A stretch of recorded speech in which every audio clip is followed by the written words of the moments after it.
com a proteção de Deus, declaro aberta a sessão criminal no dia de hoje, 27 de julho de 2023, quinta-feira. Oportunidade na qual julgaremos 12 feitos, além dos 97 finalizados na segunda-feira, 24 de julho, em julgamento virtual.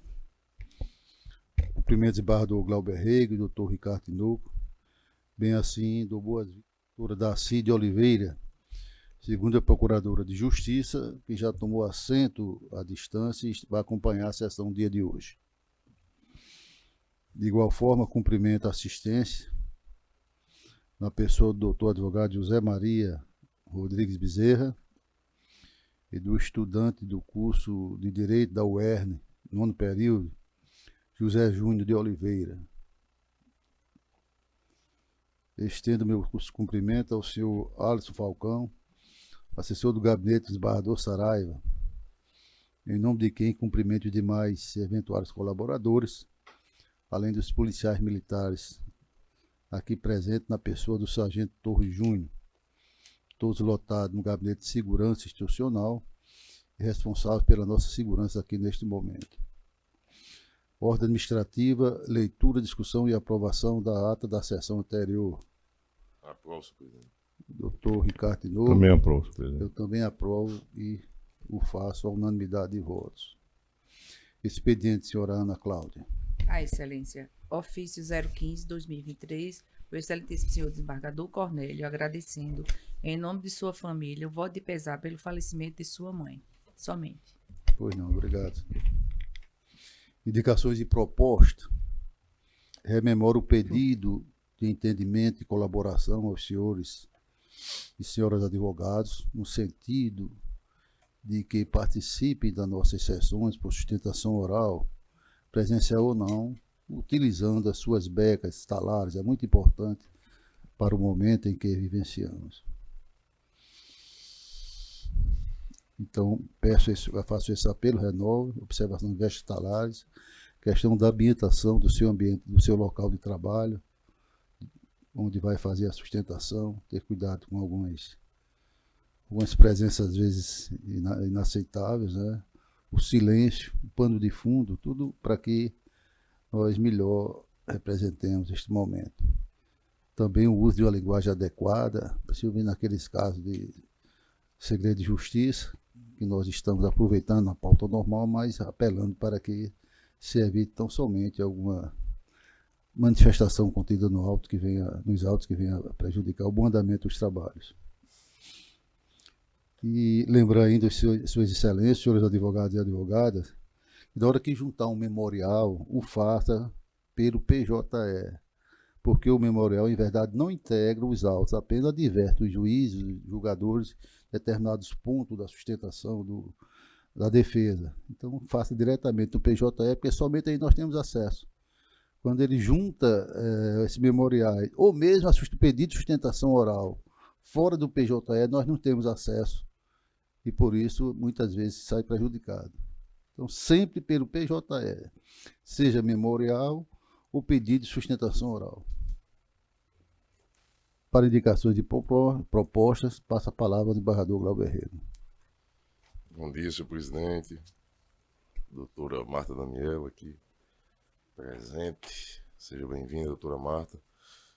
Advogados, servidores. Senhor presidente, eu tenho somente uma proposição e, em razão dos 20 anos da criação da Defensoria Pública aqui do Estado do Rio Grande do Norte, é a Lei Complementar 251/2003, que criou a Defensoria Pública aqui no Estado do Rio Grande do Norte, e hoje tem a solenidade comemorando os 20 anos dessa instituição que tem contribuído para o aperfeiçoamento aqui da prestação jurisdicional. Em especial aqui na Câmara Criminal temos uma atuação de qualidade dos defensores que integram lá o quadro da Defensoria Pública. Então eu faço essa proposição, senhor presidente. Pois não, eu aprovo e submeto ao doutor Ricardo Tinoco. Também aprovo, senhor presidente. E não sei se Vossa Excelência já passou a palavra a mim para as proposições também. Vossa Excelência tem mais alguma proposição, doutor Glauber? Então, Vossa Excelência aproveita e já faz as Pois proposições. não, eu agradeço.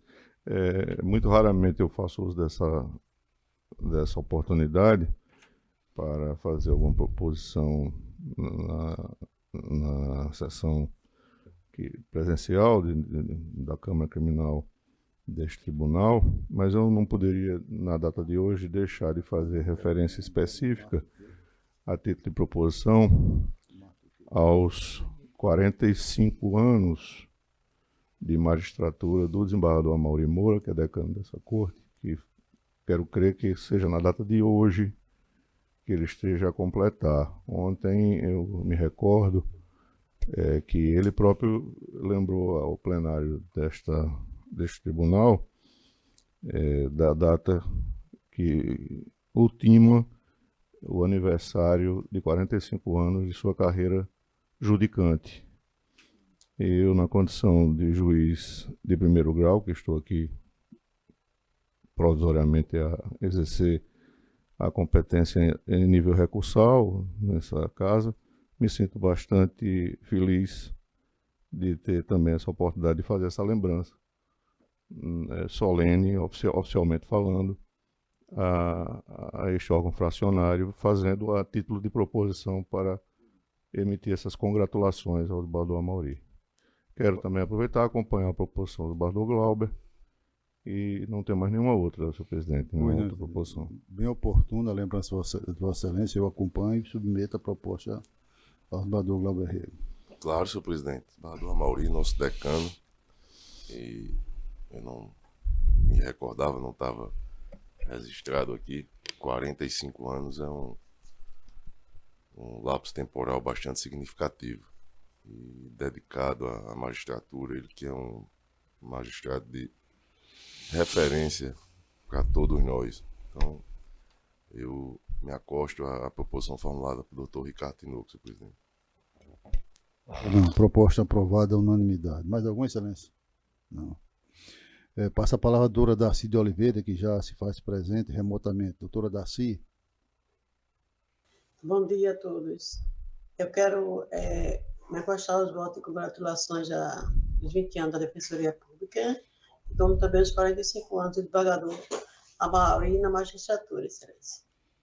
Pois não, agradecendo a Vossa Excelência e registramos em ata.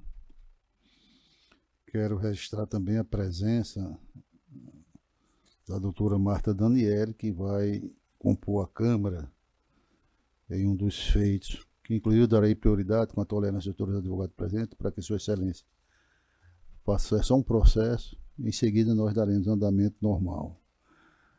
Bom, acordo, algum acordo, leitura e aprovação de acordo, doutor Glauber, acordo, leitura de acordo, doutor. Pois não tem. Abra a ordem jurisdicional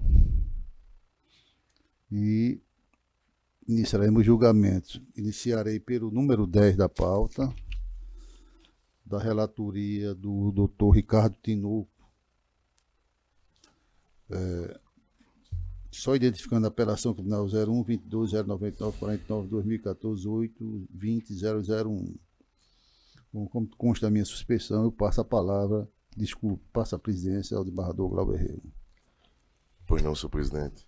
Eu assumo a presidência e, em substituição a Vossa Excelência, integrando o coro, doutora Marta Daniele, que funcionará como vogal, relator doutor Ricardo Tinoco, eu sou o revisor, e que tem o apelo já identificado por Vossa Excelência, apelado Fernando Antônio da Câmara Freire, advogado doutor Flaviano Gama, apelante e apelado Ministério Público, apelada Maria do Socorro Dias de Oliveira, o advogado doutor Madson Vidal, apelado Antônio Rodrigues da Costa, advogado doutor José Maria Rodrigues, apelada Marilene Alves Fernandes, Defensoria Pública, assistência, apelada Maria de Lourdes Gomes, o advogado doutor Manuel Antônio Cunha, Lúcia de Fátima Lopes, advogada doutora Catarina Virgínia,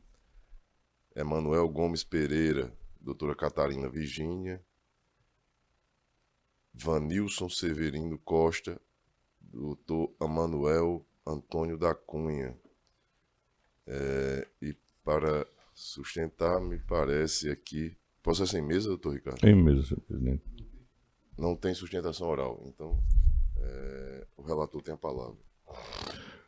Senhor presidente, a ementa, ela pode muito bem sumariar o convencimento que se encontra estribado no voto, portanto, eu irei fazer aqui a leitura, de modo a depois me colocar à disposição, caso haja necessidade de maiores esclarecimentos.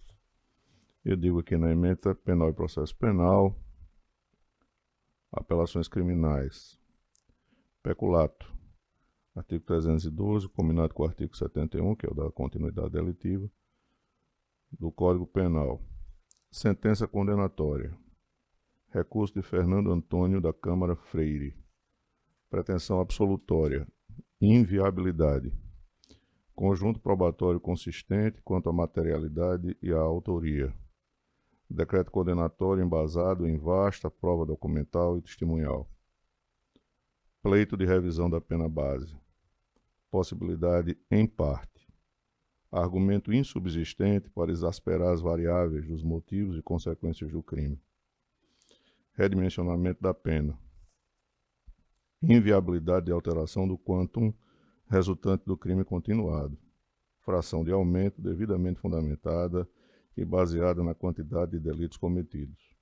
Entendimento jurisprudencial do STJ. Recurso conhecido e parcialmente provido. Então, essa é a suma do primeiro apelo.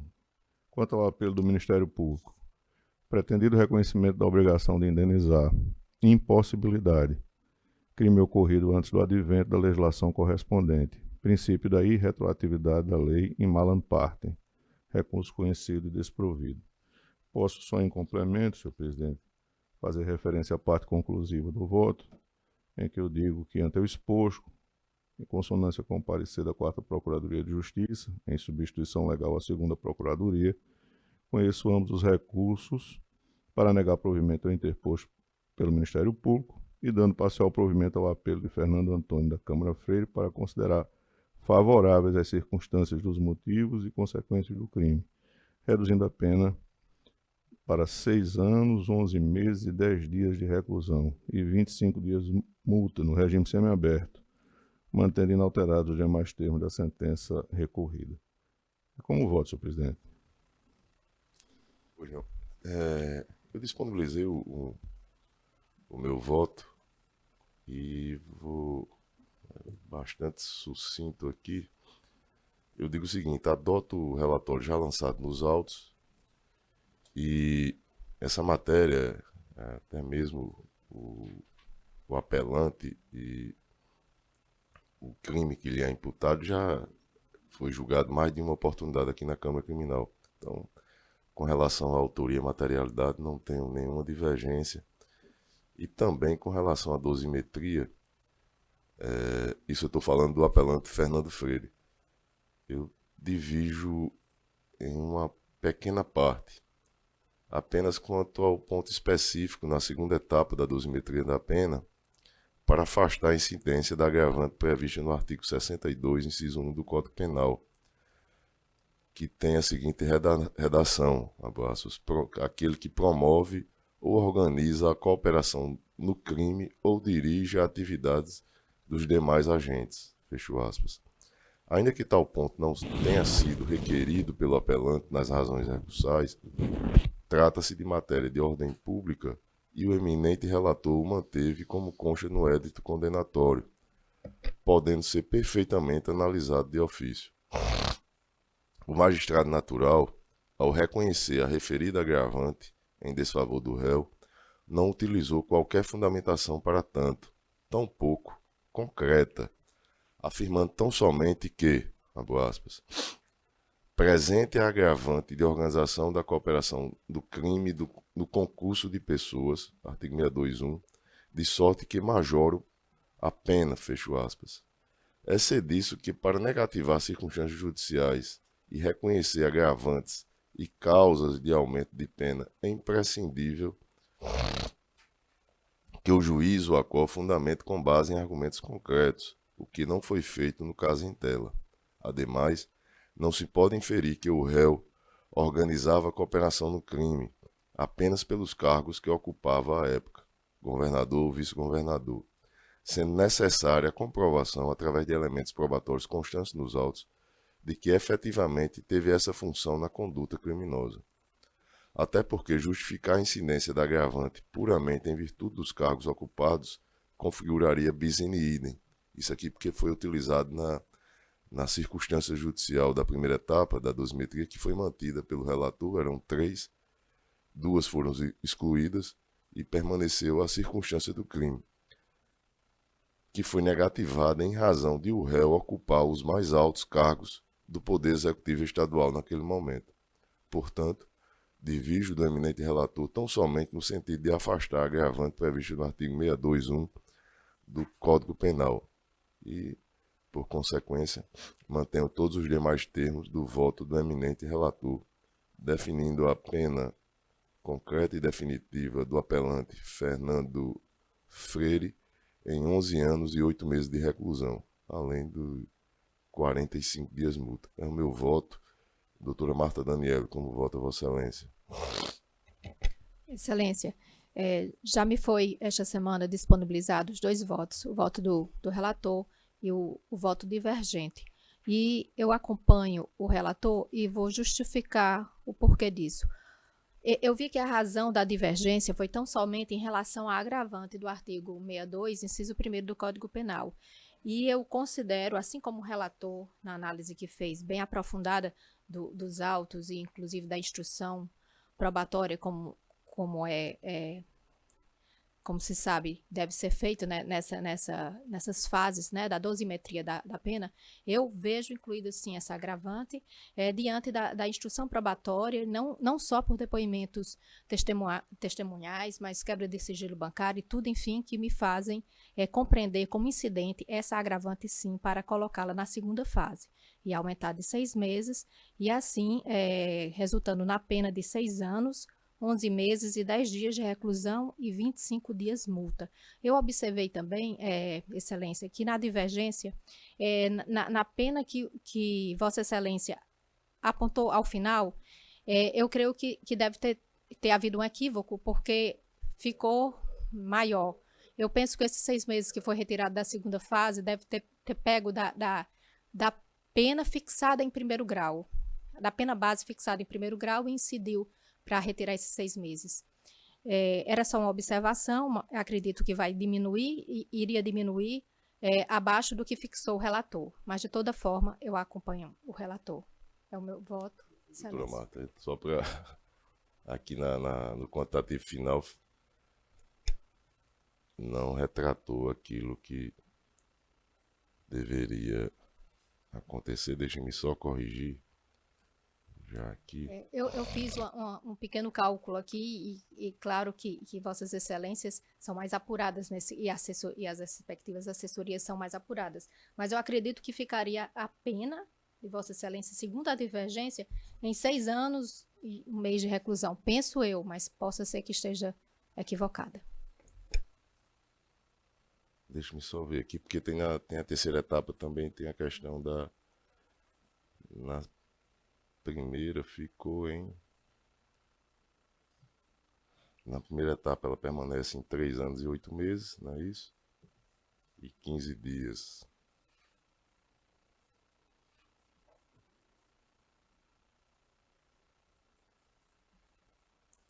Tá com a calculadora aí, doutor Daniel? Me ajuda aí. E aí acresce os 2/3 da continuidade delitiva. 3 anos, 8 meses e 15 dias.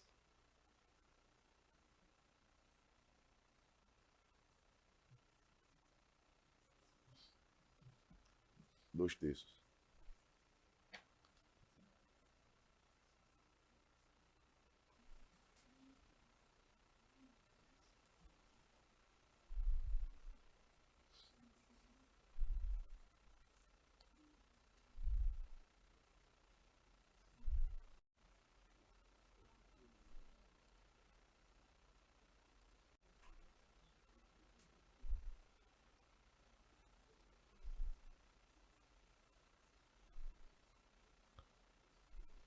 Conseguiu aí, Daniel?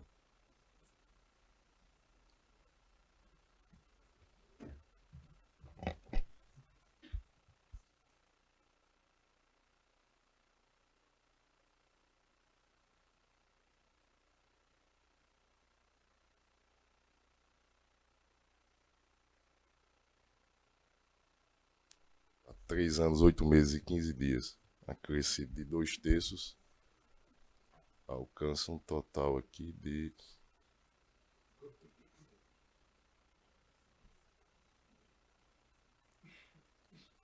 6 anos.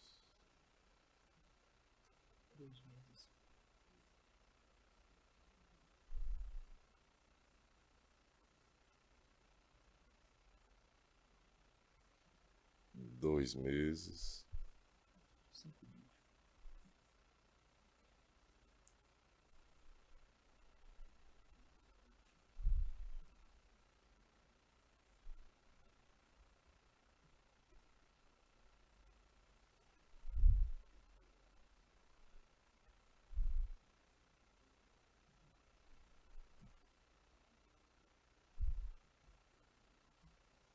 E 5 dias de reclusão. Então, doutora Marta, nem eu nem a senhora, a calculadora ela é essencial por conta dessas Exatamente. frações É. dos dias. Então é isso, proclama o resultado. A Câmara Criminal, por maioria, conheceu e deu provimento parcial ao apelo de Fernando Freire, negando provimento ao apelo do Ministério Público, vencido o desembargador Glauber Rego, que dava provimento ao apelo de Fernando Freire em maior extensão, definindo a pena do apelante em 6 anos, 2 meses e 5 dias de reclusão. Devolvo a presidência a Vossa Excelência. Agradeço Vossa Excelência e também quero agradecer a presença da doutora Marta Daniele. Seja sempre bem-vinda, Excelência. Gostaria de registrar a presença em nosso meio dos estudantes de Direito da UERN, André Ferreira da Silva, Cíntia Raquel Pereira Alves, Ana Paula Monteiro Rocha de Souza, Eugênio Parcela Soares de Araújo Sobrinho, José Márcio Leite e Moisés Jacó de Freitas, além de José Júnior de Oliveira, este último 9º período de mais do 10º período. Nós ficamos muito felizes com a presença do estudante, porque nos senhores, nas senhoras, na senhorita está o futuro amanhã. Eu vislumbro aqui desembargador já ali presente, tem cara tem um perfil de desembargador, advogados, promotores, é o futuro deste país. E existe também com muito orgulho a presença dos meus assessores Sanderson Menezes e Maria Clara. Agora estão aqui porque lá está zerado, senão estão contribuindo com a assistência. Muito obrigado à presença de todos. Só uma ligeira retificação que eu fiz, eu orientei no primeiro momento que a sustentação oral seria feita também pelo PJE, mas tem um sistema próprio, o pedido de sustentação oral, não é isso? Ana aqui me corrigiu. Com em seguimento, chama a votação o feito número 1, apelação criminal 00133-341-19-2006, da relatoria, pois não, doutor Ricardo Tinoco. Apelante apelado Fabiano César Lima da Costa, representado pelo doutor Flaviano da Gama Fernandes. Apelante apelado Haroldo Sérgio Menezes, advogado doutor Zé Maria Rodrigues. Apelante apelado Ítalo Alencar, apelante apelado Carlos Alberto de Farias, apelante apelado Cícero Duarte Costa, José Antônio Pinheiro de Câmara e outros. Em mesa, Excelência? Em mesa, senhor. Pois não, nós teremos 2 pedidos, temos 2 pedidos de sustentação oral, mas o doutor Ricardo fica à vontade se quiser antecipar, pelo menos me parece que é um provimento parcial. Perfeitamente, senhor Pois não, presidente. Eu, conforme o voto está disponibilizado a Vossas Excelências, eu estou conhecendo e provendo parcialmente o apelo, poderia antecipar a leitura da emenda, porque me parece que a escolha da defesa de fazer uso ou não da tribuna dependerá também da fundamentação aqui trazida, mas eu posso adiantar que eu estou acolhendo parcialmente os apelos no sentido específico aqui consignado de que a pena deverá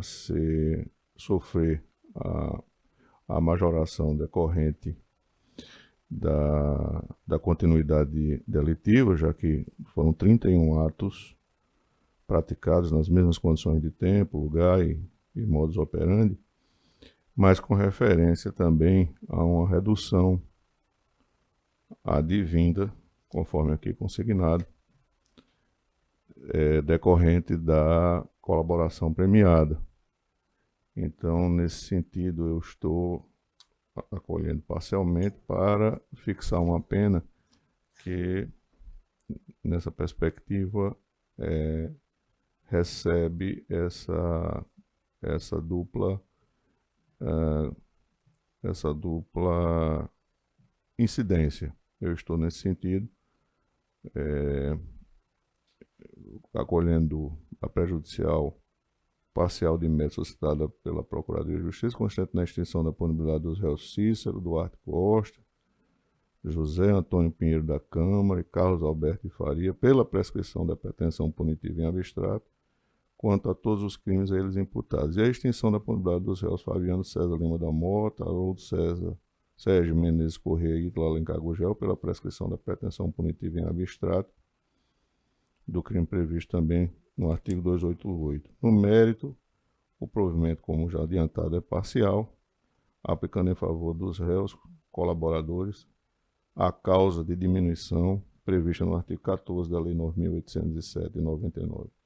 Então, por reconhecer a prescrição em relação ao fato típico aqui apontado e por reconhecer também a incidência dessa causa de diminuição alusiva ao acordo de delação premiada, eu estou acolhendo parcialmente o recurso, senhor presidente. Eu estou adiantando. Doutor Ricardo. Pois não. Se a presidência me permitir. Pois não, nós antecipamos. Não, eu digo, o senhor pode referenciar as penas definitivas? Pois não. Vossa Excelência fala em nome de quem? Eu falo em nome de Haroldo. Pois não. E como, até para poupar tempo, Pois não. o colega Flaviano Gama me autorizou a pugnar Pronto. também em nome de Fabiano. Concorda? A pena de cada um final, acho que prescrição. Eu digo aqui no acórdão. A pena e regime também. Pois não. Haroldo, né? Haroldo Sérgio Menezes Corrêa, e reconhecer a causa de diminuição prevista no artigo 14 da Lei 9.807 no patamar de 1/3 em favor dos réus colaboradores, redimensionando as penas concretas e definitivas para 3 anos, 9 meses e 20 dias de reclusão e 32 dias multa em regime inicial semiaberto. Quanto ao apelante Haroldo Sérgio Menezes Corrêa, essa pena, e 4 anos, 2 meses de reclusão e 37 dias multas para Fabiano César Lima da Mota. Eu fixei, doutor Zé Maria, a fração da delação premiada em 1/3, porque eu considerei que a continuidade e o fato da própria gravidade do delito concernente ao peculato não justificarem a incidência da fração em sua máxima proporção. Então eu fixei em 1/3 e está, portanto, no caso do seu constituinte, Haroldo, né? Está... O senhor fixou também o regime semiaberto? Isso, exatamente. Fixou? Fixei. Regime semiaberto. A minha ficou abaixo de 3, né? Mas é Abaixo de 4, porque o regime não é só fixado em razão do quantitativo da pena. Lógico. Não é? Bem. Como Vossa Excelência bem sabe. Certo. Mas converteu em alternativa? Não, na verdade eu estou fixando um regime semiaberto, como aqui já foi... Aí ficou 3 anos e... Vou repetir para Vossa Excelência bem Desculpa fixar. aí. Não, sem problema, doutora Até Maria. porque nós estamos aqui em colaboração. Claro, claro. E o modelo poupar cooperativo de processo justifica esse esforço de todos nós. 3 anos, 9 meses e 20 dias de reclusão e 32 dias multa. Em regime semiaberto. Ok. Ok? Ok. Satisfaz? Pronto. Doutor... Pois não, Excelência, Doutor, você tem o tempo. Saraiva Sobrinho, eu queria usar só 2 minutos. Também. Eu queria usar só 2 minutos. Com relação à sustentação oral, eu entendo de especiente, mas eu quero aqui também reconhecer o trabalho do doutor Flaviano, tanto no processo de conhecimento como de apelação, porque eu acho que o fato da minha pessoa tê-lo sucedido nas achegas desse processo em sede recursal, eu acho que a dignidade do advogado é reconhecer o trabalho dos seus pares. Quero também aqui aproveitar para parabenizar o desembargador Glauber Rego, porque dia 3 ele vai ser definitivamente entrar para os anais de filhos natalenses, né? Então isso muito nos honra. Eu que conheço o doutor Glauber desde o tempo da advocacia, sua história ali no Alto da Candelária, né? Quero também aqui acostar a moção de louvor em nome da advocacia do Rio Grande do Norte, ao aniversário da Defensoria Pública, né? Que foi coroada e instituída a partir da Constituição Cidadã de todo o país, né? Ela existia por outros normativos, por normas, mas não existia como um ente constitucional, né? E isso vem tornar parelho até a essencialidade do advogado, inclusive público, né, no trabalho da justiça. Também os 45 anos de magistratura do desembargador Amaury, que é um exemplo para todos nós. E, por fim, eu peço que quem está aqui na assistência não entenda como bajulatório. Quando nós vamos a outros países, eu estava dizendo a doutor Flaviano Gama, você não passa dos pórticos das instituições sem fazer reverência àqueles símbolos daquela nação, né? E muitas vezes a gente esquece de cultuar os nossos símbolos aqui. Portanto, eu acho, e isso não é nem uma atitude bajulatória minha, não preciso disso, mas essa política de conscientização do desembargador Saraiva de que devemos usar nossas becas.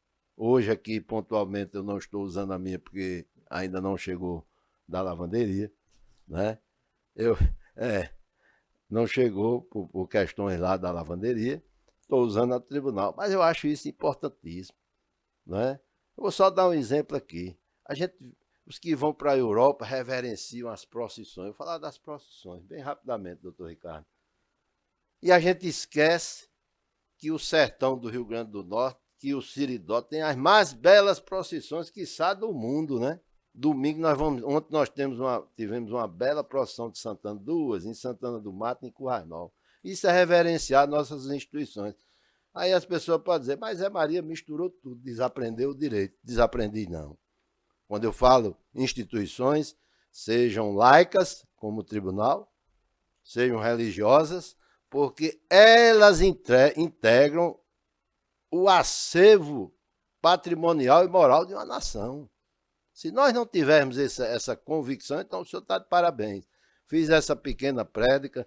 Quanto à questão da sustentação oral, não vou me furtar, porque aqui nós estamos, como disse o doutor Ricardo, em missão colaborativa. Se a redução ela foi satisfatória, então entendemos nós que não podemos malhar naquilo que foi decidido. Lógico, com respeito ao doutor Flaviano da Gama, que tem algumas achegas a aportar em nome de Fabiano, né? Então eu me sinto muito bem nesta casa aqui. E vou dizer uma coisa, a Câmara Criminal, eu tenho como extensão do meu escritório, quando eu digo, como uma instituição que faz parte ao meu viver. E me sinto como se fosse desta família aqui, interna dos senhores e das senhoras. Então é com essas... E quero aqui agradecer pela compreensão do desembargador Saraiva e dizer que sigamos em frente. Quero dizer também, fiquei muito feliz de saber que o professor Sanderson é um dos seus colaboradores e assessores, né? Eu fui aluno dele numa pós-graduação da UNE.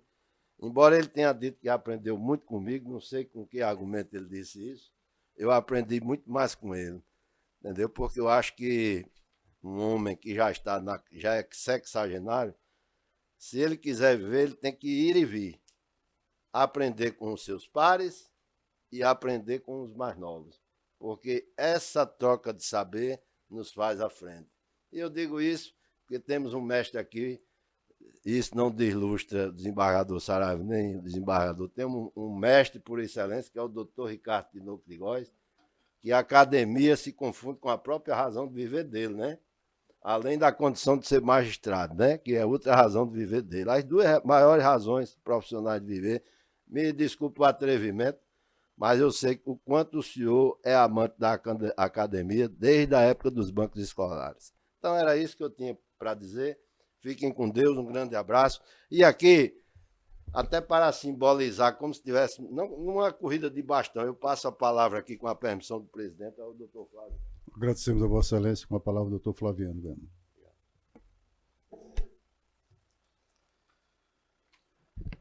Excelentíssimo senhor presidente, desembargador Saraiva Sobrinho, permita-me ser muito cirúrgico no que diz respeito ao mérito desta apelação interposta por Fabiano Mota, mas antes disso não posso deixar de cumprimentar também o desembargador Cláudio Rego, juiz convocado aqui como desembargador exercendo a função do relator destes autos, doutor Ricardo Tinoco, demais presentes, a procuradora à distância, doutora Darcy.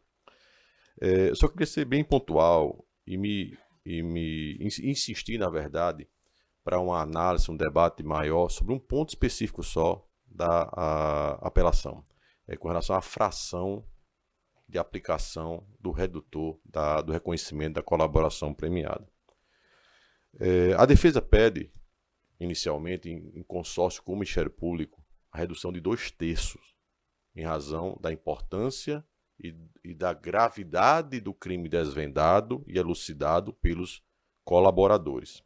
E nesse sentido, Excelência, apesar da sentença de origem não ter reconhecido fração alguma, a sentença de origem, em mais de uma dezena de momentos, refere-se a tal colaboração como extremamente importante para o desvendo, para o desfecho daqueles fatos.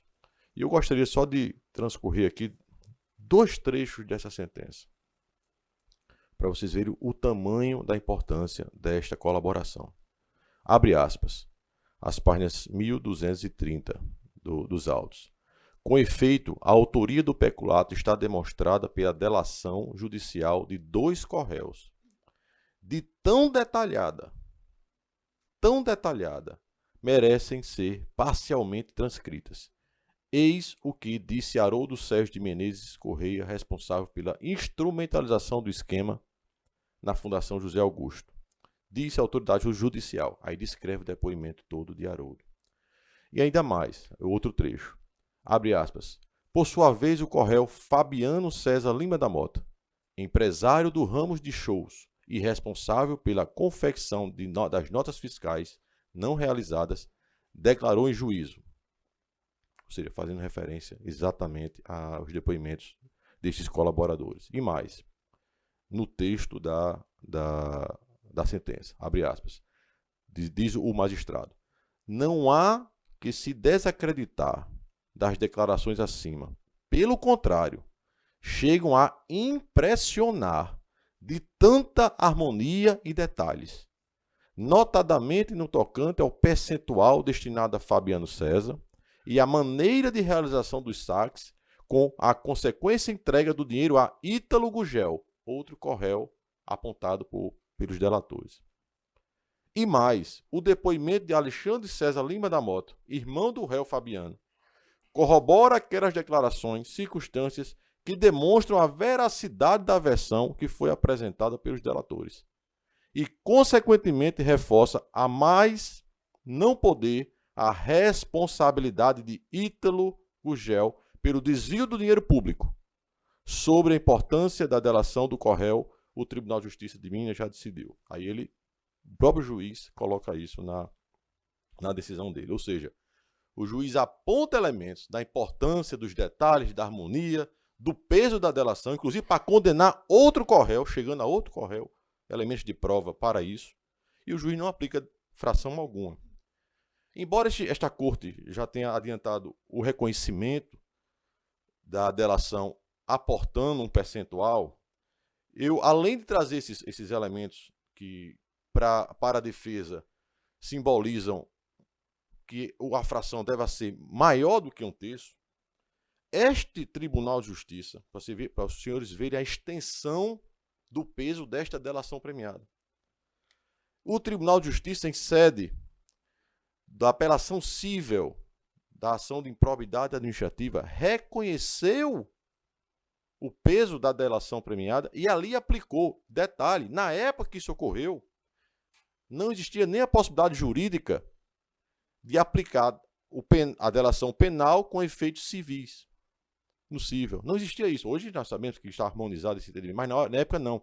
E o Tribunal de Justiça ousou e reconheceu e aplicou a delação premiada, reduzindo significativamente a penalidade dos colaboradores naquela demanda. Dentro desse contexto, Excelências, e imbuído, que me traz aqui à tribuna, pelos princípios da proporcionalidade e da razoabilidade, é que a fração aplicada à redução prevista pelo acordo de colaboração seja, no mínimo, de 1/2. 1/3 para aplicar como benefício aos delatores é muito aquém do que se esperava e do que foi ofertado e desvendado pelos mesmos à Justiça. Nestes termos, Excelência, pedimos vênia e pela insistência na tribuna e também a procedência nesse tocante do nosso recurso. Muito obrigado. Agradecemos a Vossa Excelência e a palavra ao relator. Senhor presidente, eu ouvi com toda atenção e zelo a sustentação que foi realizada pelo Dr. Flaviano e que, como ele bem acentuou, assume um caráter cirúrgico, porque o enfrentamento que a defesa faz se dá exclusivamente em relação à fração aplicada em decorrência do reconhecimento do acordo de delação premiada e que, a juízo dele, da defesa, isso ficou bastante claro, daí a minha atenção redobrada em ouvi-lo, se dá exclusivamente em face do detalhismo, do caráter pormenorizado, da natureza minuciosa com que se postou o seu constituinte com relação a conferir maior grau de conhecimento à autoridade judiciária em relação ao modus operandi do delito, aos responsáveis, à individualização das condutas. E, portanto, na percepção do Dr. Flaviano, essas razões são suficientes para que se fixasse, e vale-me da afirmação que ele próprio adotou, proporcionalmente o percentual não, a fração de 2/3, a fração em sua máxima compreensão, ou pelo menos de 1/2, como assim ele restou a concluir a sua sustentação. Eu quero chamar a atenção desta Câmara que nós estamos julgando um delito contra o interesse público, o interesse da administração em seu sentido mais imediato, e num país em que verbas que são destinadas à promoção da atividade formativa, cultural, educativa, que tanto se ressente a população que precisa ser incluída nos processos civilizatórios de crescimento e de compreensão sobre a realidade social e cultural do próprio país, a prática reiterada desse mesmo delito por 31 vezes, 31 vezes, não pode passar despercebida daquele que está investido de jurisdição e, portanto, precisa, no ato concreto do julgamento que se dá frente ao cometimento de ações ilícitas, antijurídicas e culpáveis, relembrando o conceito clássico de crime, não pode passar desapercebido do órgão judicante essa responsabilidade em gerar uma reprimenda que também assuma um caráter inibitório. Eu me refiro assim, doutor Flaviano, porque é natural que a visão parcial da defesa se acoste exclusivamente a esses aspectos que Vossa Excelência, com toda a propriedade e com o tecnicismo que lhe é peculiar, fez referência. Mas a condição de imparcialidade do órgão jurisdicional, que impõe essa natural equidistância em relação aos interesses em jogo, interesses que são titularizados pela defesa e pelo Ministério Público, impõe e exerce sobre o órgão jurisdicional essa responsabilidade pública de forma exemplar, de forma absolutamente comprometida com esse caráter de resposta e de exemplificação que a reprimenda precisa assumir socialmente, considerar outros aspectos, dentre os quais o montante de R$2 milhões, que para um orçamento público pode não significar muito, mas para uma população que tanto carece de iniciativas na área cultural, população periférica que muitas vezes ingressa inclusive no mundo do crime por não ter acesso à formação, à educação e à cultura,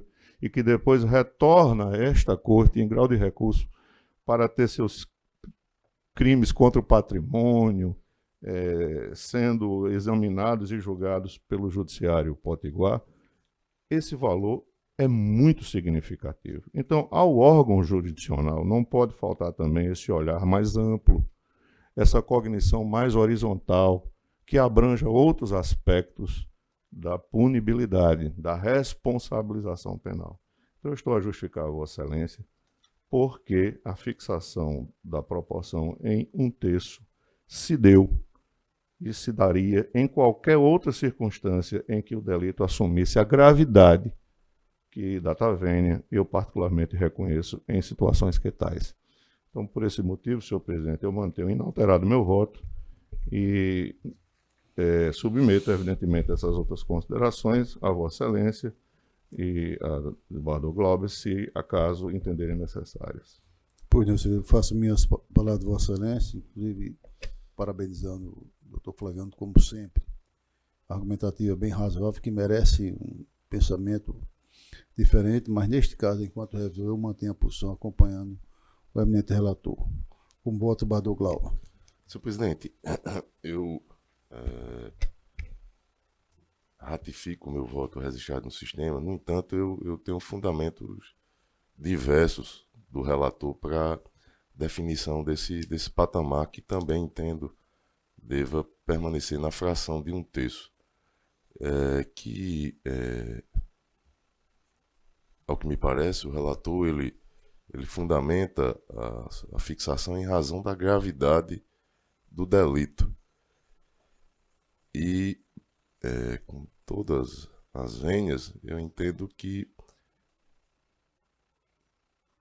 talvez seja pesada a palavra, mas pouco importa a gravidade do delito, porque a colaboração ela surge no sentido de contribuir para se elucidar justamente esses delitos mais complexos, de maior dificuldade de se alcançar aí a autoria.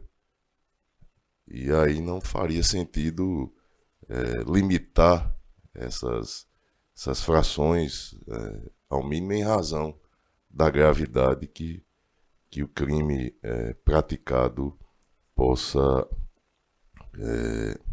ser definido aí como hediondo ou qualquer que seja a sua natureza mais gravosa. A mim parece definidor para a fixação desse patamar é que não foi a colaboração o meio único para se alcançar essa autoria. E também um outro, e aí me parece mais significativo, que ela também não colaborou para que essa quantia ela fosse restituída aos cofres públicos. Então, assim, nesse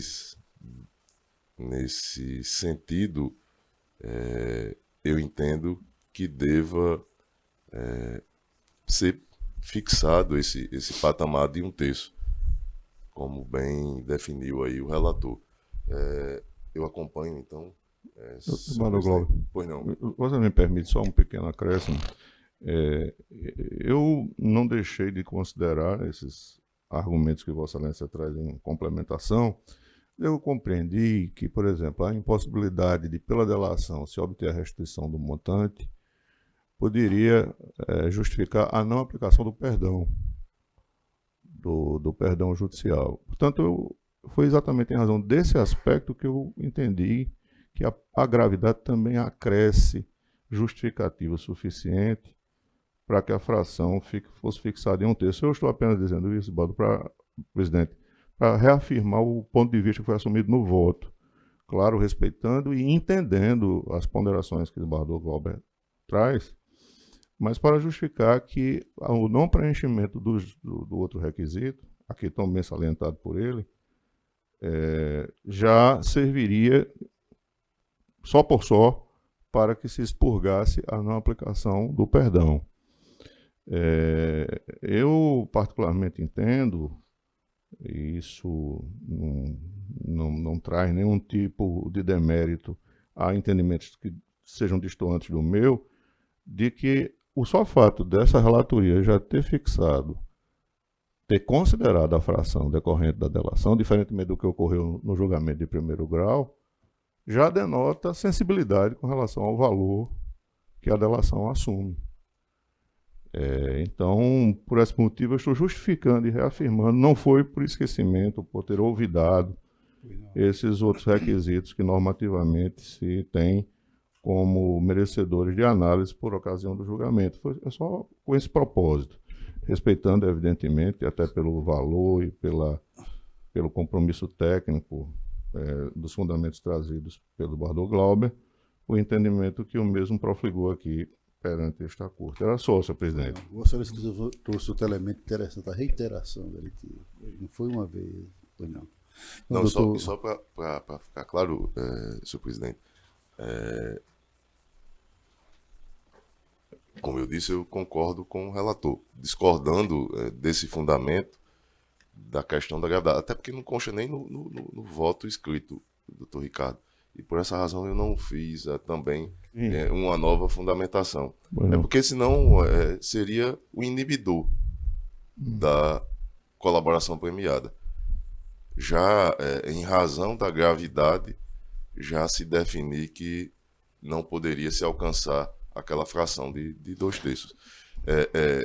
Essa foi a minha preocupação. Mas eu, como disse, considerando o fato de que não foi a colaboração decisiva, possamos dizer assim, exclusiva para o alcance dos coautores aí, e também não foi colaborativa no sentido da restituição dos valores que são significativos, aí sim, esse valor de 1/3. Mas, obviamente, respeitando pontos divergentes, senhor presidente. Agradecendo a Vossa Excelência, os doutores advogados, Obrigado, doutor Flaviano, e faço a proclamação nos termos do voto do relator.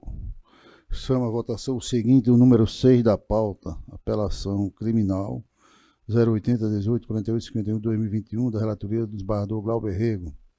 Apelante Irismar Rodrigues da Silva, advogado doutor Paulo Igor Cunha Peixoto, e já está presente e fará sustentação por videoconferência. Em mesa, Excelência?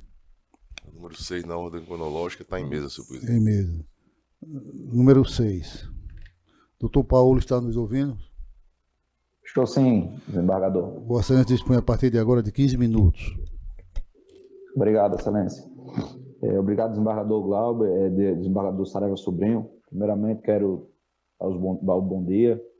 Quero saudar também o desembargador Glauber Rego, o doutor Ricardo, também quero saudar a procuradora de Justiça, doutora Daci.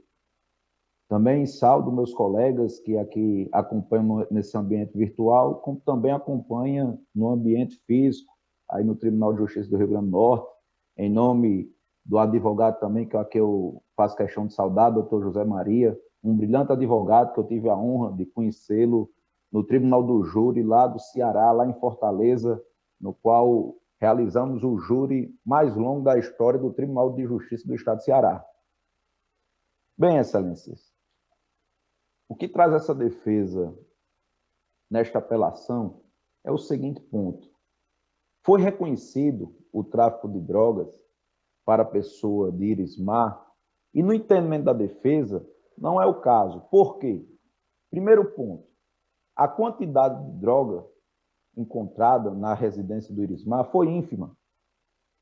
E no momento da busca e apreensão que ocorreu em sua residência, não foi obedecida a cadeia de custódia, não foi registrada, não foi devidamente guardada aquela substância para depois, posteriormente, ser remetido ao ITEP. Então, no entendimento da defesa, houve essa nulidade pela quebra de cadeia de custódia e o acusado, o apelante, aqui neste caso, nega veemente que é traficante de drogas. Pois bem, o segundo ponto que a defesa vem levantar nesta apelação, desembargadores, é a questão da desclassificação. Como já levantado, a quantidade de droga encontrada foi ínfima, não há informações, não há outros acessórios que consigam comprovar que era o senhor Irismar traficante de drogas, pois este não é traficante. A defesa comprovou, inclusive, que o dinheiro apreendido, juntou os comprovantes, que o dinheiro apreendido era, de fato, de um meio lícito da sua esposa, que trabalha vendendo roupas. Pois bem, se assim vossas excelências não entenderem, a defesa requer que seja considerado aqui a aplicação do tráfico privilegiado, que vem levantando desde sede de alegações finais, foi feito embargos e a defesa se opõe a esse ponto. Por quê? O único fator que causou a não aplicação foi a informação do policial. E aqui eu peço até licença para ler uma parte da sentença, na qual diz a respeito da dosimetria da pena. Na conduta social, deverá ser valorado negativamente, pois, conforme informação de policial civil ouvido como testemunha, o acusado é conhecido como traficante encarregado de conferir disciplina e integrantes de conhecida facção criminosa, em caso de eventual descumprimento de regras estabelecidas pelos seus membros. Pois bem, excelência, sabemos que o artigo 156 do CPP diz que o ônus da prova cabe a quem alega. E o policial ser ouvido, informar um fato desse, que é um fato de extrema gravidade, sem sequer demonstrar se tinha um inquérito aberto, investigando esse fato do nosso cliente, nosso constituinte, é um fato que não pode ser levado em consideração, até porque o HC 195/309 São Paulo, de relatoria da ministra Carmen Lúcia, diz o quê? A quantidade de drogas não comprova dedicação ao crime. Imagine, excelências, o fato de apenas um policial ter sido ouvido e este ter informado que o apelante era uma pessoa que participava de organização criminosa, inclusive sendo disciplina. Um fato esse que não pôde nem mesmo a defesa rebater nenhum argumento, porque não se trouxe provas aos autos. Sabemos que o inquérito policial só é considerar todas as provas após ser passar pelo crivo do processo penal e demonstrar que ali é razoável. E essa informação foi uma informação nova que não tem no inquérito, não tem nada no inquérito em relação a isso.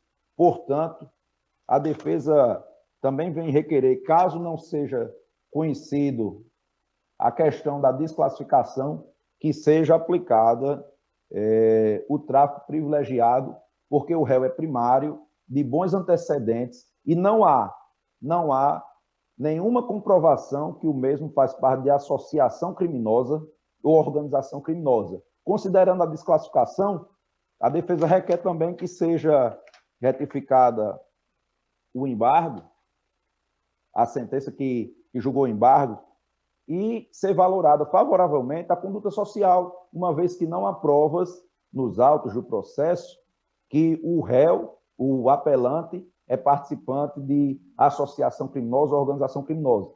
É esta a manifestação da defesa e desde já agradeço a atenção dos eminentes desembargadores e da Procuradora de Justiça, doutora Daci. Senhor presidente, em resumo, eu estou acolhendo a preliminar que é suscitada pelo Ministério Público, tem uma outra preliminar que é suscitada pela defesa, eu entendo como matéria de mérito, e assim analiso, e basicamente se questiona a violação aí na cadeia de custódia, que eu digo não haver razão à defesa, e nem tampouco o pedido de desclassificação, senhor presidente. Eu faço aí transcrições da sentença, do parecer do Ministério Público, da própria denúncia, e que apontam, inclusive, que o acusado seria integrante de facção criminosa. Então, eu mantenho o meu voto disponibilizado no sentido de conhecer parcialmente do recurso e negar provimento, senhor presidente. É o meu voto. Com voto revisor. Com o relator. Também acompanho e proclamo recurso parcialmente conhecido e parcialmente provido. Chamo do voto do relator. Desculpe. Parcialmente desprovido. Perfeito, corrigido. Doutor Paulo Igor, muito obrigado pela presença de Vossa Excelência. Obrigado, Excelência. O seguinte é o número 3, também da relatoria de Vossa Excelência, desembargador Glauber. Apelação criminal 0101-136671-2020. Apelante Ministério Público. Apelado JMSJ. Advogada Pavilova Arcoverde Coelho Lira. Não sei se Sua Excelência está nos ouvindo. Sim. Desembargador Glauber poderia, inclusive... Eu estou negando provimento ao apelo do Ministério Público, senhor presidente. Doutor advogado, o relator está negando provimento, está sendo acompanhado pelos demais pares. Vossa Excelência insiste pela sustentação? Não, obrigado pela atenção. Então, agradecemos a presença de Vossa Excelência e proclamo recurso desprovido à unanimidade. O seguinte também da relatoria de Vossa Excelência, desembargador Glauber, apelação criminal 080-1088-52-2020, apelante ADP, advogado Celso Meireles Neto. Em mesa, Excelência. Processo em mesa, senhor presidente. É segredo de justiça, doutor advogado Celso Meireles nos escuta? Bom dia, Excelência. Sim, escuto bem. Pois não, Excelência, é segredo de justiça, o processo está em mesa, já anunciado pelo eminente relator, desembargador Glauber Rego. Nós pedimos a Vossa Excelência tão somente que evitar citar o nome das partes e, porventura, alguns termos constantes nos autos que venham a depor em detrimento dos trabalhos da Corte, ok? Certamente, Excelência. Pois não. Então, Vossa Excelência dispõe a partir de agora de 15 minutos. Senhor presidente, desembargador Saraiva Sobrinho, senhor relator, desembargador Glauber Rego, doutor Ricardo Pinoco, ilustre procuradora, doutora Daci Oliveira. O apelante vem, junto a esta egrégia Câmara Criminal, pleitear a reforma da sentença recorrida, por entender, Excelências, que a douta magistrada de primeiro grau decidiu em dissonância com o conjunto probatório dos autos, condenando o réu ora apelante a expiar uma pena de 9 anos de reclusão em regime fechado. Eminentes magistrados, a sentença condenatória, ora impugnada, merece reparo, porquanto não restou devidamente provada a prática do crime de estupro de vulnerável. Pois bem, a sentença recorrida, senhor relator, teve como apoio provas inseguras e duvidosas. O Ministério Público, ao contrário do que consta na respeitável sentença impugnada, não conseguiu provar os fatos alegados na respeitável denúncia. No caso em apreço, eminentes magistrados, faltou elemento de certeza do qual uma sentença condenatória não prescinde. Verificando os autos, verifica-se bem que a douta magistrada alicerçou a sentença recorrida com base nas declarações da vítima e da sua genitora, bem como nas pessoas que prestaram depoimento, Maria do Socorro da Silva e Maria da Conceição da Silva. Esclarecendo, excelência, que Maria do Socorro da Silva e Maria da Conceição da Silva são irmãs entre si e são primas da genitora da vítima. Ora, excelência, ocorre, excelência, que o depoimento prestado por Maria do Socorro da Silva e sua irmã Maria da Conceição da Silva, embora nitidamente decididos em prejudicar o apelante, prestaram depoimentos contraditórios e conflitantes. Peço permissão a Vossa Excelência para ler trechos do depoimento prestado pelas testemunhas referidas. Maria da Conceição da Silva disse em juízo durante a instrução criminal, abre aspas, que chegou na casa de Fabiana com sua irmã. Fabiana é a mãe da vítima. Que sua irmã se chama Maria do Socorro. Que ficou o tempo inteiro com sua irmã. Que chegou e foi embora com sua irmã. Que quando chegou na casa de Fabiana, logo avistou Ana Paula. Que Ana Paula falou em sua frente. Na frente de sua irmã e de Fabiana. Que sua irmã ouviu toda a conversa.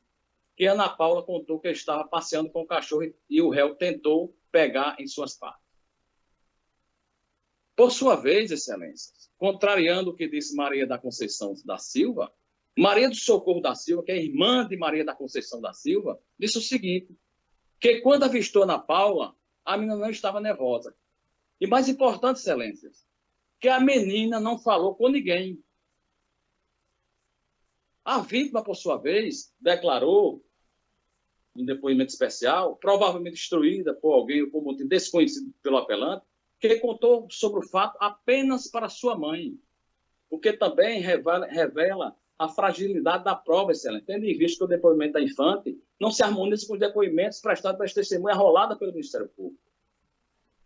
Ademais disso, senhor relator, senhores magistrados, a douta juiz de primeiro grau, sob o argumento do livre convencimento, desprezou os depoimentos prestados pelas testemunhas arroladas pela defesa, notadamente o depoimento seguro, prestado sob compromisso de Erivanildo Luiz Alves Dida, conhecido por Dida, que declarou em juízo. Peço permissão para ler trechos do depoimento da testemunha. Erivanildo Luiz Alves. Que foi com o réu até a casa onde estava o gado. Que na porteira o réu entregou à menina uma corda, corrente do cachorro. Que o réu havia ficado esperando a pegada da corrente do cachorro. Que saiu em seguida com o réu. Que o réu estava na sua frente, que durante o percurso não parou, que durante todo o tempo estava com o réu e a vítima no seu campo visual, que a distância, aliás, que ia atrás do réu em uma distância entre 4 e 5 metros, que ia na moto, enquanto o réu ia na frente, levando o cachorro, que o réu não pegou nas partes íntimas da vítima, que quando chegou na porteira entregou a menina na corrente do cachorro, que a menina voltou, que a menina abriu a porteira, que o depoente entrou junto com o réu no cercado, que esteve o tempo todo com o réu. De outra banda, excelência, uma criança pode sofrer influências por motivos diversos e muitas vezes desconhecidos, estando suscetível à sugestionabilidade. O depoimento infantil, excelência, é quase sempre precário, devendo ser sempre recebido com reserva. No presente caso, excelência, o depoimento da infante não encontra apoio nos demais elementos de provas colhidos durante a instrução criminal. No caso concreto, excelência, o depoimento da vítima conflita com os testemunhos prestados pelas testemunhas Maria do Socorro da Silva, Maria da Conceição da Silva, todas arroladas pelo Ministério Público, bem como com os testemunhos prestados pelas testemunhas arroladas pela defesa. Ora, excelência, falta o elemento de certeza quanto à prática do crime que foi atribuído ao apelante. Nesse cenário, o apelante vem perante esta egregia Câmara Criminal pedir e rogar que a sentença seja modificada para o fim de absolvê-lo, em atenção ao princípio do indúbio pro réu. Caso assim não entenda Vossa Excelência, o que não se espera, o apelante pede a modificação da sentença no que se refere ao quanto da pena e o regime estabelecido na sentença recorrida, para o efeito de ser fixada a pena em 8 anos, a ser cumprida inicialmente em regime semiaberto. Embora esse ponto não tenha sido abordado nas razões recursais, o apelante acredita ser cabível e pertinente essa abordagem, tendo em vista que o tema em pauta é até mesmo passivo de conhecimento de ofício, por ser matéria de ordem pública. Pois bem, Excelência, a douta magistrada fixou a pena acima do mínimo legal, com base em referências vagas e genéricas, sem fundamentação objetiva para justificar a sua exasperação, tendo apenas sustentado que o réu forçou a vítima a segui-lo até sua residência. Portanto, Excelência, verifica-se que não existem provas concretas e extremo de dúvidas quanto à prática do crime que foi atribuído ao apelante. Diante dessas razões, a defesa pede que a apelação seja provida, seja para absolvê-lo ou seja para reduzir a pena, como foi solicitado pela defesa. Agradeço a atenção de Vossas Excelências e desejo um bom dia a todos. Pois não, Excelência. Com a palavra o relator. Senhor presidente, autoria e materialidade, eu imagino, devidamente configurado, e tratando-se de processo em segredo de justiça, eu peço permissão para não fazer a leitura aqui dos depoimentos. No meu voto, senhor presidente, eu não trato aqui da dosimetria, como disse na tribuna o advogado, não foi apresentado nas razões recursais nenhum questionamento a respeito. Foi feito agora, nesta oportunidade, e eu imagino que possa, de ofício, ser tratado aqui a questão do redimensionamento da pena. É que, de fato, me parece que a única circunstância judicial negativada foi, deixe-me ver aqui, o advogado pode até me ajudar aí, estou abrindo aqui a sentença.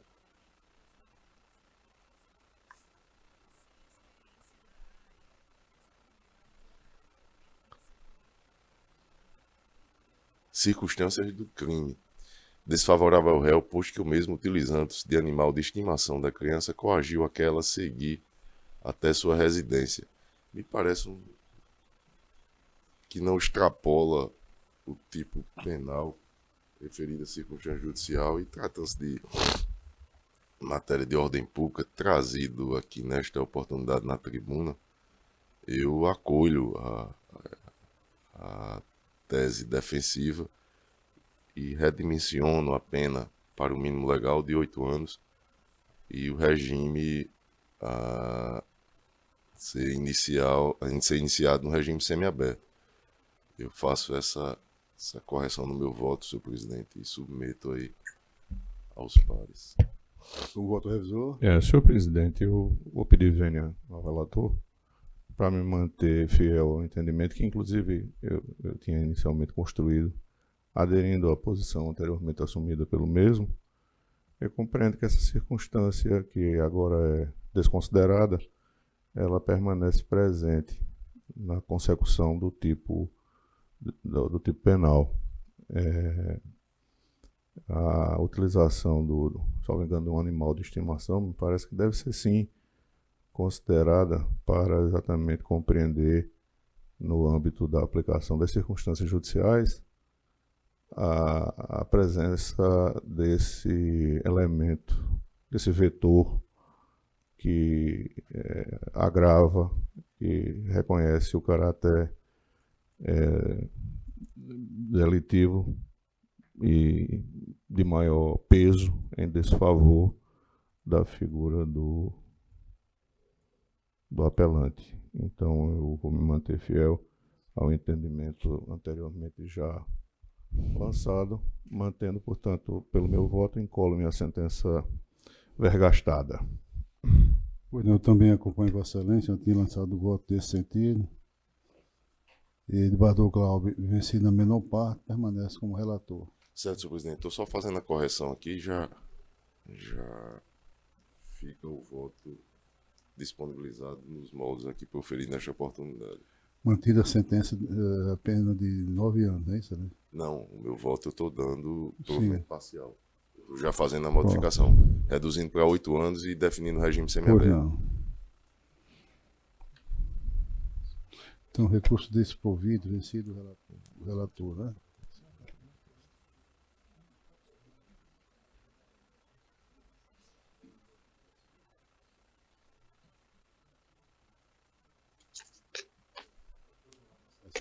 Pode. Eu estou só fazendo a correção. Pois não. já, Então, já. recurso desprovido por maioria,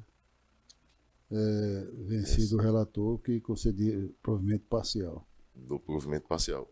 Para modificar a pena. Isso. Eu acho que muda a relatoria. Não, é a menor parte.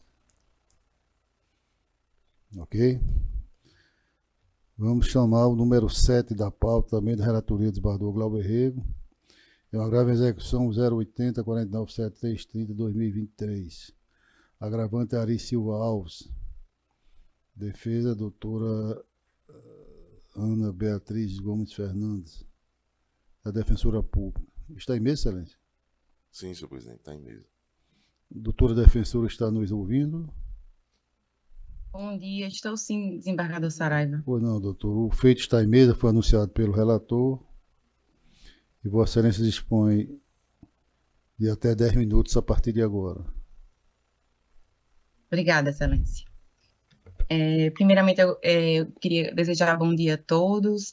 Gostaria de saudar, né, o presidente desta Câmara, o excelentíssimo desembargador Saraiva Sobrinho, também o excelentíssimo senhor desembargador Glauber Rego, ao excelentíssimo senhor desembargador Ricardo Tinoco. Cumprimento também a douta Procuradora de Justiça e demais pessoas presentes, com registro especial aos serventuários desta corte, da qual eu fiz parte durante 9 anos da minha vida profissional. Agradeço também, em nome da Defensoria Pública, a Vossas Excelências, pelo registro dos 20 anos da Defensoria, que completa hoje, a instituição da qual eu tenho muito orgulho em fazer parte. O caso, posto em apreciação nesta Câmara Criminal, ela merece uma maior atenção por esta Corte, diante das inúmeras minúcias e peculiaridades, né? E, nesse agravo de execução penal, a Defensoria Pública ela atua tanto na defesa do agravante, como órgão de execução penal, para visar sanar as ilegalidades encontradas durante o cumprimento da execução da pena privativa de liberdade, que teve, durante o seu interregno, uma sentença absolutória imprópria. Só para clarear um pouco, porque eu acho que é um processo que é até difícil muitas vezes de se explicar, inclusive os familiares de Ari, eles têm dificuldade de entender os trâmites que esse processo até hoje levou. Essa execução, ela se iniciou, né, em 2017, e em 2018, Ari, ele deixou de comparecer ao regime aberto, porque ele é dependente químico e tem transtornos psiquiátricos. Então, inclusive, tem nos autos comprovação de que ele passou cerca de 2 meses internado, tentando se tratar, e teve a regressão cautelar determinada pelo juiz de execução. Mas, posteriormente, em 14/4/2020, ele foi preso em flagrante por um novo crime, na qual ele foi denunciado nos autos da ação penal 0100-391-34 de 2020, que tramitou na 2ª Vara de São Gonçalo do Amarante, em que ele foi absolvido impropriamente com base no laudo médico exarado em incidente de insanidade mental. Então, o que a gente tem aqui? Ele vinha cumprindo uma pena privativa de liberdade, ele, em decorrência de problemas psiquiátricos, ele deixou de cumprir o regime semiaberto, teve a regressão cautelar e, no momento da sua apreensão, ele foi preso supostamente cometendo um crime contra a sua genitora e foi absolvido impropriamente porque ele não tinha condições de entender o caráter ilícito do fato. Diante dessas considerações, foi instaurado o incidente de insanidade mental nos autos de processo de execução, certo? Que foi declarado que ele tinha inteiramente capaz de entender o caráter ilícito da pena. Ocorre que, como não foi levado em consideração esse incidente de insanidade mental dentro do processo de conhecimento de São Gonçalo do Amarante, foi requerido pelo Ministério Público diligências complementares com a concordância da defesa. E nesse laudo foi determinado que, diante da melhora clínica satisfatória, ele se mostrava apto a cumprir a medida de segurança em regime ambulatorial. diante disso, o MP de primeiro grau, ele sugeriu que o apenado, ele cumprisse a pena dentro do estabelecimento prisional, medida de segurança dentro do estabelecimento prisional em regime de tratamento ambulatorial. Né? Então, aqui surge o primeiro problema, o que Ari estava cumprindo, porque ele vinha cumprindo uma pena privativa de liberdade em regressão, né? Desde o dia que ele foi recapturado, e, posteriormente, por um laudo para saber se ele conseguia entender o caráter da pena, o perito disse, ele está em remissão, mas ele tem que se submeter ao tratamento ambulatorial. E criou-se uma figura jurídica de sanção penal, da qual eu conheço, que é cumprir um tratamento ambulatorial dentro da unidade. A defesa, diante disso, requereu a colocação de Ari em tratamento ambulatorial fora da unidade prisional, o que foi negado pelo juiz da execução e que disse, abre aspas, converte a medida restritiva, a pena de medida de segurança, pelo prazo mínimo de 2 anos e mantenho em tratamento psiquiátrico dentro da unidade prisional, sendo omisso ao não reconhecer nem citar a eventual conversão da pena privativa de liberdade em medida de segurança. O laudo médico psiquiátrico diz que ele está em remissão, mas ele ainda necessita de tratamento ambulatorial. Por essa razão, a Defensoria impetrou os embargos que foram rejeitados. Posteriormente, o juízo da execução, ele negou os embargos e, através de um despacho sem conteúdo decisório, suspendeu e desconsiderou o cumprimento da pena privativa de liberdade de 5/3/2021 a 24/1/2023.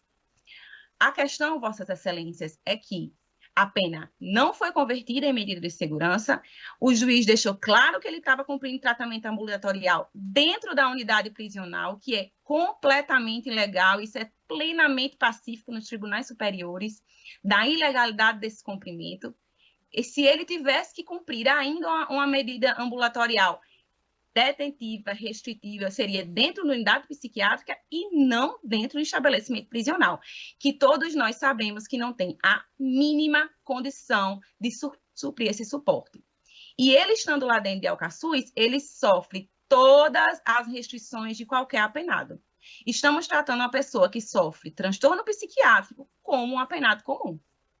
Então, a insurgência da Defensoria Pública nesse agravo é que seja convertida a pena de medida de segurança e, caso Vossas Excelências não entendam pela não conversão, que o tempo que não seja suspenso o tempo de cumprimento, que ele esteja regularmente preso em Alcaçuz, cumprindo pena privativa de liberdade. Não entende a defesa como legal. Não, na visão da defesa, ele está dentro de Alcaçuz cumprindo tratamento psiquiátrico em regime ambulatorial. O CAPS não vai lá, não existe médico psiquiatra que vá regularmente lá. Então, a verdade é que ele está em tratamento ambulatorial numa pena privativa de liberdade. E que o juiz desconsiderou quase 2 anos de cumprimento de pena. Se ele não está cumprindo tratamento ambulatorial, ele está dentro da unidade cumprindo pena, essa pena deve ser considerada, e se essa pena for considerada e não suspensa, ele já não existe nem pena privativa de liberdade a cumprir, porque se olhar na guia de execução penal, com essa suspensão, só faltariam 1 ano e 11 meses de pena cumprida de Ari. Ari está ilegalmente preso, tendo sua pena suspensa de forma ilegal. Então, essa é o pedido da Defensoria, que essa pena seja, se for realmente considerado que ela deve ser suspensa, que ela seja convertida em medida de segurança e que ele seja liberado para tratamento ambulatorial. O que não pode, na nossa visão, é que seja desrespeitado toda a política antimanicomial, que, inclusive, recentemente foi referendada pelo CNJ na Resolução 487, que, inclusive, determinou primeiro a interdição parcial dos estabelecimentos psiquiátricos e depois a intervenção total. Paciente psiquiátrico que precisa estar recluso tem que estar em leito do SUS. Paciente psiquiátrico que precisa de tratamento ambulatorial precisa estar no CAPS de referência. Ou seja, o CAPS 3, que ele tem condições de cumprir lá mesmo dentro, ele só não pode estar cumprindo a medida de segurança ilegalmente dentro de Alcaçuz.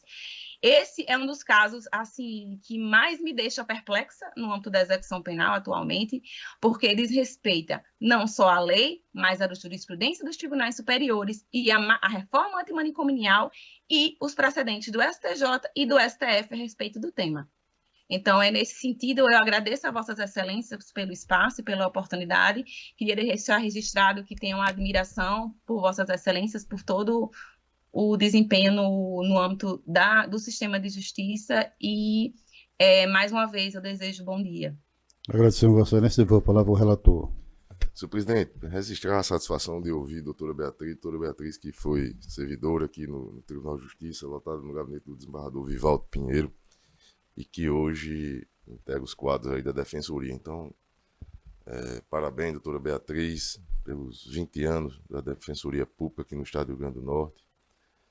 E com relação ao agravo, senhor presidente, eu tenho uma preliminar que trago e peço o parecer oral em razão do pleito de suspensão da pena e cômputo do tempo cumprido de medida de segurança para fim de detração, que eu entendo não ter sido apreciado na origem e, por esta razão, sua análise aqui poderá incorrer em indevida supressão de instância, senhor presidente. Então eu peço aí a opinião do Ministério Público. Doutora Daci, com a palavra. Excelência, o voto foi disponibilizado e realmente há supressão de instância. Eu estou acolhendo a preliminar suscitada pelo relator. Vossa Excelência, presidente, se me permite uma parte. Pois não, Excelência. Isso não foi na instância, porque essa suspensão desse cumprimento de pena, ela foi determinada pelo juiz de execução penal após a decisão que ele rejeitou os embargos. Então, na verdade, ele fez essa suspensão, ele desconsiderou essa pena por mero despacho, sem intimação da defesa. Então, eu já ia entrar com os embargos, o agravo em execução, e o então juiz de execução penal, ele fez isso por intermédio de despacho. Então, a defesa sequer teve a intimação do presente, encontrou ao acaso, não foi dentro da decisão. Então, por isso que a gente optou por agravar, já que todos os embargos que a gente tinha interposto anteriormente foram sumariamente rejeitados. Pois não, doutor relator, relator. Eu mantenho o meu voto, senhor presidente, com relação à preliminar, e no mérito eu digo que, em resumo, é um pleito de conversão da pena privativa de liberdade para medida de segurança, não acolhimento, exame de insanidade atestando sua capacidade plena em entender o caráter da pena imposta, imposição de medida de segurança e de pena privativa de liberdade decorrente de fatos e ações penais distintas. Eu mantenho a decisão de primeiro grau, a ausência de comprovação da impossibilidade de cumprimento da medida dentro do presídio, jurisprudências do STJ, recurso que eu conheço parcialmente e que nega o provimento, senhor presidente. Doutor Ricardo Tinoco. Senhor presidente, eu havia inicialmente lançado o voto aqui, eu já registrei o voto acompanhando o voto do relator, mas sobreveio um argumento defensivo que me parece merecer uma reflexão mais acurada. Claro que eu não irei aqui, sem ter a disponibilidade de tempo suficiente para fazer esse exame, antecipar esse entendimento em sentido divergente, parcial ou totalmente daquilo que foi lançado enquanto voto exarado pela relatoria. Mas o que me chamou a atenção, e já para facilitar a posterior reflexão da Corte, é exatamente esse aspecto de maior relevo, que é o do cumprimento do tratamento ambulatorial em presídio.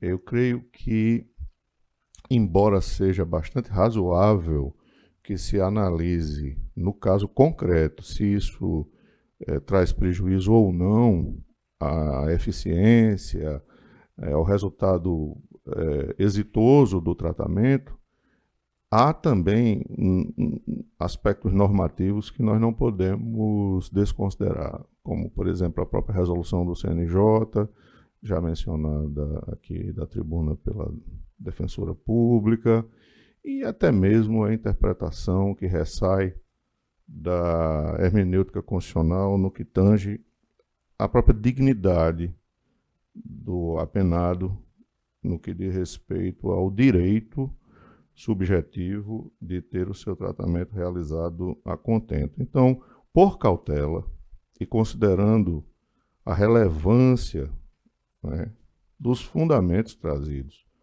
por desembargador Glauber, eu vou preferir pedir vista para analisar com mais vagar esses aspectos que aqui eu registrei.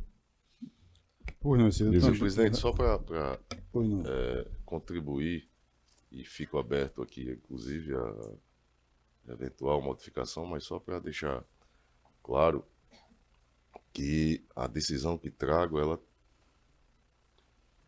mantém a decisão de primeiro grau, que foi lastreada em pareceres técnicos, e eu trago aqui, em específico, um formulado agora recente, 4 de março do ano 2022, ID 19302791, em que foi apresentada a seguinte conclusão: o apenado possui a plena capacidade de entender o caráter da pena imposta e de determinar-se de acordo com esse entendimento. E foi considerado ainda que a perturbação é crônica, mas passível de controle de sintomas através de tratamento medicamentoso e com equipe multidisciplinar. A questão que trata a Defensoria Pública me parece ser diferente daquilo que se permite, e aqui a Câmara Criminal tem feito reiteradamente, de tratamento ambulatorial dentro do sistema prisional, que me parece ser o caso.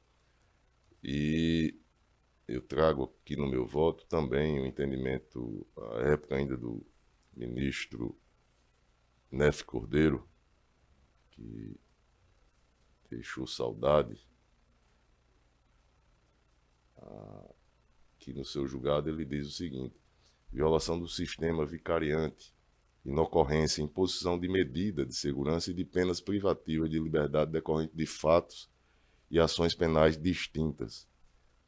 Tratando-se o reconhecimento da incapacidade de decisão incidental no processo penal, não há obstáculo jurídico à imposição de medida de segurança em um feito e penas privativas de liberdade em outros processos.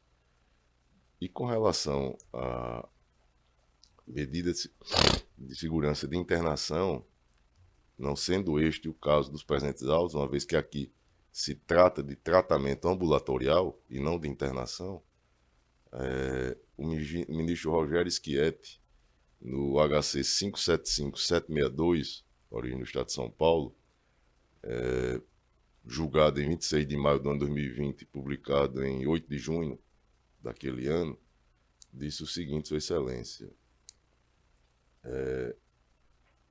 medida de segurança, internação em instituição psiquiátrica, ausência de vaga, encarceramento em penitenciária, coação ilegal, ocorrência, ordem conhecida em parte e concedida.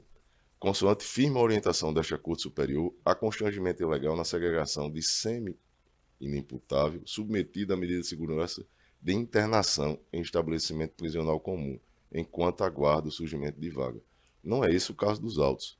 Aqui não se trata de internação, e sim, em face dos pareceres que foram solicitados pelo juízo da execução penal, trata-se de tratamento ambulatorial.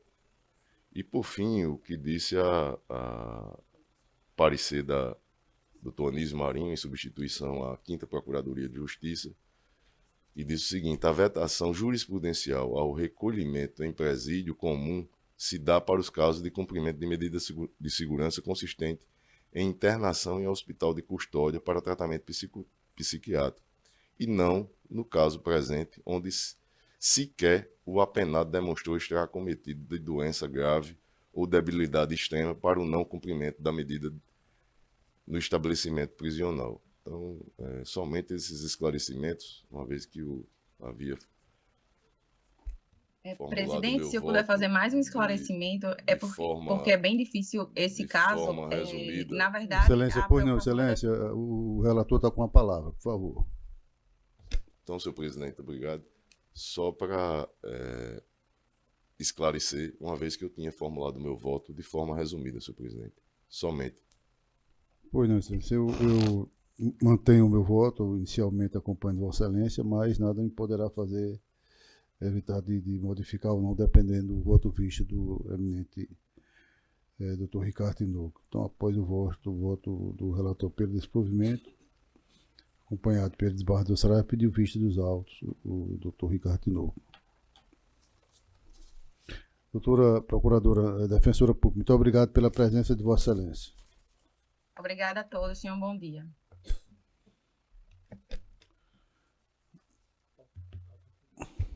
Passamos agora aos processos da pauta anterior, antes anunciando que o 5 da pauta não está em mesa. O número 1 da pauta anterior, a Operação Criminal 01, é o número 2, habeas corpus 080, 81, 93, 36, 2023, impetrante Roberto Silva Medeiros, paciente, Denis Lucena de Araújo. Aqui consta o seguinte: após julgamento suspenso em 20/7/23, após sustentação oral, o relator retirou o processo de mesa para reanálise da matéria. Em mesa, excelência. Vereador Glauber. O HC. Pois não, Vossa Excelência tem a palavra.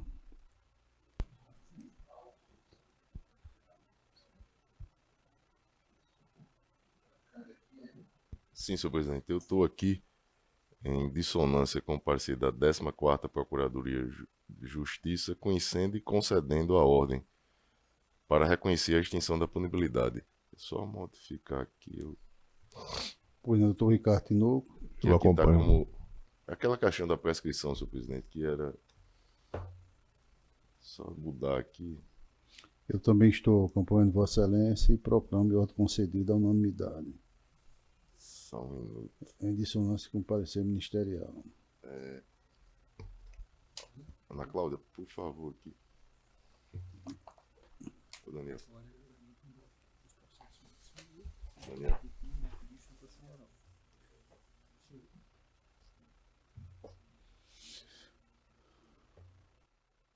Vamos prosseguir, Excelência. Passaremos julgamento em bloco.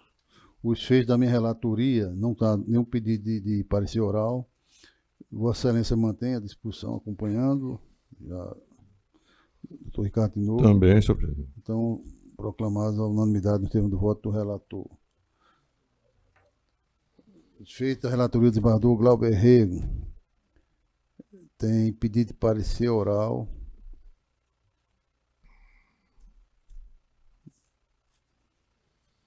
Do Glauber Rego.